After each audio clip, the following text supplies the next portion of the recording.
नमस्कार साथियों, राज online info YouTube channel पर आप सभी का बहुत बहुत स्वागत है। साथियों, आज हम इस वीडियो के माध्यम से कैबिनेट के अहम फैसले के विषय में बात करेंगे जो कि 18 माह के डीए एरियर से संबंधित है।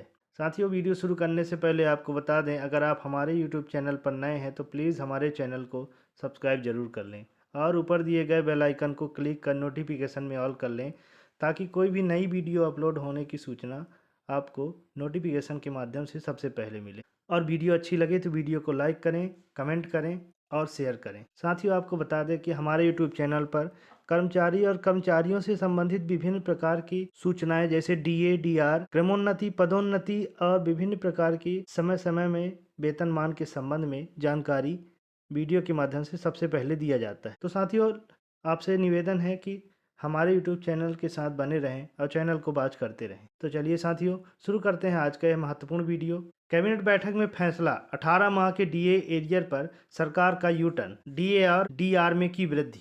देश के लाखों लाख कर्मचारी, पेंशन धारक व भूतपूर्व सैनिकों के लिए सैलरी पेंशन महंगाई एरियर, महंगाई भत्ते एवं महंगाई राहत तथा 18 माह डीए एरियर एवं 8वें वेतन आयोग से संबंधित आ गई बड़ी खुशखबरी। दोस्तों, सबसे बड़ा सवाल, कौन कौन सी राज्य सरकारें होली से लेकर 31 मार्च तक 25% 18 माह डीए एरियर का भुगतान शुरू करेंगी। दोस्तों, एक बार फिर आप सभी का स्वागत है उस चर्चा में जो केवल आज की खबर नहीं बल्कि आने वाले कई वर्षों की आपकी आर्थिक जिंदगी की दिशा तय करने वाली है। यह विषय उन करोड़ों केंद्रीय कर्मचारी, पेंशनर और भूतपूर्व सैनिकों, मेहनतकश परिवारों से जुड़ा है जिनकी पूरी गृहस्थी की गणना सैलरी, पेंशन, महंगाई भत्ता और भविष्य की सुरक्षा पर टिकी हुई है। आज जो बातें सामने रखी जा रही है वह किसी अफवाह, किसी व्हाट्सएप फॉरवर्ड या हवा में उछाले गए दावे नहीं हैं, बल्कि पिछले वेतन आयोग के अनुभव, मौजूदा आर्थिक हालात और उपलब्ध ठोस आंकड़ों के आधार पर तैयार किया गया एक विस्तृत और संतुलित विश्लेषण है, ताकि आपको बार बार अलग अलग जगह भटकने की ज़रूरत ना पड़े और एक ही जगह पर पूरी तस्वीर साफ साफ समझ में आ जाए। देश इस समय एक ऐसे दौर से गुजर रहा है जहां महंगाई, जीवन यापन की लागत और भविष्य की अनिश्चितताएं हर मध्यम वर्गीय परिवार की चिंता बन चुकी है। इसी बीच 8वें केंद्रीय वेतन आयोग को लेकर जो चर्चाएं तेज हुई हैं वह केवल सैलरी बढ़ोतरी तक सीमित नहीं है, बल्कि उसमें पेंशन का पुनर्गठन, महंगाई भत्ता, महंगाई राहत, एरियर का भुगतान और दीर्घकालिक आर्थिक स्थिरता जैसे कई अहम पहलू जुड़े हुए हैं। यह समझना बेहद ज़रूरी है कि 8वें वेतन आयोग का प्रभावी काल 1 जनवरी 2026 से माना जा चुका है। इसका सीधा अर्थ यह है कि चाहे सिफारिशें बाद में लागू हों, चाहे भुगतान कुछ साल बाद शुरू हो, लेकिन आपका अधिकार, आपकी गणना और आपका यह सम्मान 1 जनवरी 2026 से ही तय माना जाएगा। यही वह तारीख है जो आगे चलकर आपकी सैलरी, पेंशन और एरियर की पूरी कहानी लिखेगी। अब जब यह साफ हो चुका है कि जनवरी 2026 से नया वेतन आयोग प्रभावी माना जा रहा है, तो सबसे बड़ा सवाल यही उठता है कि आखिर सैलरी और पेंशन में बढ़ोतरी किस आधार पर होगी। इसका सीधा और सरल उत्तर है फिटमेंट फैक्टर। फिटमेंट फैक्टर कोई जादू शब्द नहीं है, बल्कि वह गणितीय गुणांक है जिसके जरिए पुराने बेसिक वेतन या बेसिक पेंशन को गुणा करके नया बेसिक तय किया जाता है। पिछली बार 7वें वेतन आयोग में यह फिटमेंट फैक्टर 2.57 रखा गया था, जिसकी वजह से कर्मचारियों और पेंशन धारकों को सैलरी और पेंशन में एक बड़ा उछाल देखने को मिला था। इसी वजह से आज भी बहुत से लोग उम्मीद लगाए बैठे हैं कि 8वें वेतन आयोग में भी 2.57 या उससे ज़्यादा फिटमेंट फैक्टर मिलेगा। लेकिन जब हम भावनाओं से हटकर वास्तविकता और गणना की दुनिया में कदम रखते हैं तो तस्वीर थोड़ी अलग नज़र आती है। फिटमेंट फैक्टर मुख्य रूप से 2 आधारों पर तय होता है। पहले यह कि पुराने वेतन आयोग के अंत तक महंगाई भत्ता और महंगाई राहत किस स्तर तक पहुंच चुकी है, और दूसरा यह कि सरकार अपनी ओर से कितना अतिरिक्त इजाफा देने को तैयार है। अगर हम मौजूदा हालात की बात करें तो 7वें वेतन आयोग के तहत 1 जनवरी 2026 से महंगाई भत्ता और महंगाई राहत लगभग 60% के स्तर पर पहुंच चुकी है। यह कोई मन गढ़ंत आंकड़ा नहीं है, बल्कि महंगाई के मौजूदा ट्रेंड और पिछले वर्षों के आंकड़ों से निकला हुआ यथार्थ है। इसे अगर सरल भाषा में समझें तो मान लीजिए आपका बेसिक वेतन या पेंशन ₹100 है, तो उस पर ₹60 महंगाई भत्ता या महंगाई राहत जुड़ जाती है, तो कुल राशि ₹160 हो जाती है। जब हम 160 को 100 से भाग देते हैं तो हमें 1.6 का आंकड़ा मिलता है। यही एक दशमलव आधार है जो केवल DA और DR के आधार पर फिटमेंट फैक्टर की नींव रखता है। लेकिन कहानी यही खत्म नहीं होती, क्योंकि सरकार अपनी ओर से भी कुछ अतिरिक्त बढ़ोतरी देता है, जिसे गवर्नमेंट इंक्रीज कहा जाता है। पिछली बार 7वें वेतन आयोग में सरकार ने लगभग 14% का अतिरिक्त इजाफा किया था।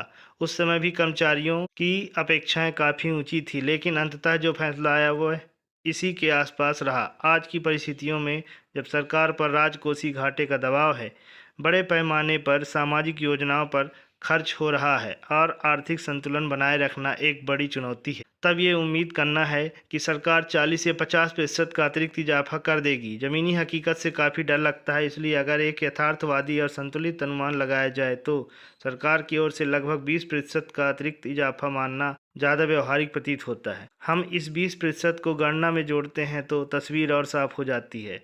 1.6 का जो आधार केवल DA और DR के आधार पर बना था, उसका 20% होता है 0.32। जब हम 1.6 में 0.32 जोड़ते हैं तो कुल फिटमेंट फैक्टर 1.92 निकलकर सामने आता है। यही वजह है कि इस समय अधिकांश आर्थिक विशेषज्ञ, वेतन मामलों के जानकार और विश्लेषक यह मान रहे हैं कि 8वें वेतन आयोग में फिटमेंट फैक्टर 1.92 के आसपास ही रहने की सबसे ज़्यादा संभावना है। यह आंकड़ा ना तो बहुत कम है और ना ही अब व्यवहारिक रूप से ज़्यादा, बल्कि मौजूदा आर्थिक परिस्थितियों के हिसाब से एक संतुलित और तार्किक अनुमान। अब यह समझना भी जरूरी है कि 2.57 या उससे ज़्यादा फिटमेंट फैक्टर क्यों संभव नहीं दिखता।